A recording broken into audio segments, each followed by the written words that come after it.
မင်္ဂလာပါချစ်မိတ်ဆွေတို့ရေဒီနေ့မှာတော့တဘာဝတရားကြီးကျဲကဘယင်လို့ခေါ်ကြတယ်ချင်းသစ်အကြောင်းစိတ်ဝင်စားပွဲအချက်အလက်တွေကိုမျှဝေပေးသွားမှာဖြစ်ပါတယ်ချင်းသစ်ဟာအင်အားကြီးမှပြီးကြောက်ရွံ့ရတဲ့တိရစ္ဆာန်တစ်မျိုးဖြစ်ပါတယ်သူတို့ကိုအများအားဖြင့်အာဖရိကထိပ်မှာတွေ့ရပြီးတချို့ကိုတော့အိန္ဒိယနိုင်ငံမှာလည်းတွေ့နိုင်ပါတယ်ချင်းသစ်တွေဟာမြက်ခင်းပြင်ကျဲတွေမှာနေထိုင်ရတာကိုကြိုက်နှစ်သက်ကြပြီးအမဲလိုက်ဖို့အလွန်တင့်တော်တဲ့နေရာတွေဖြစ်ပါတယ်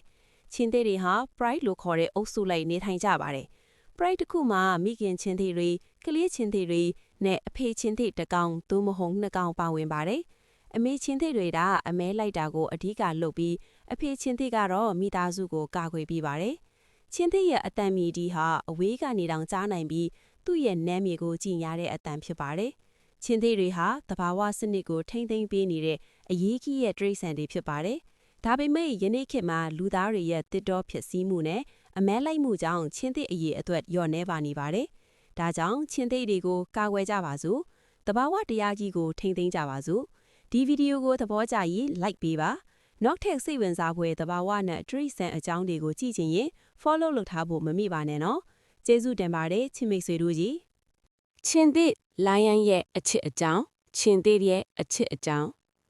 ချင်းသစ်တွေကတဘာဝထဲမှာအဖွဲလိုက် pride နဲ့နေထိုင်ကြပြီးအချစ်နဲ့မိသားစုဆိုင်ရာဆက်ဆံရေးကလည်းစိတ်ဝင်စားဖို့ကောင်းပါတယ်။ချင်းသစ်ရဲ့အချစ်ပုံစံ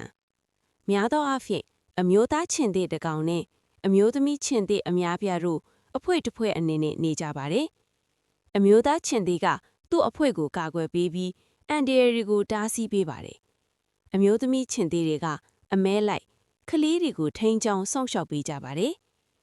အချစ်ပြသတဲ့အမွေအရာတွေတယောက်နဲ့တယောက်ခေါင်းချင်းပွတ်ချင်း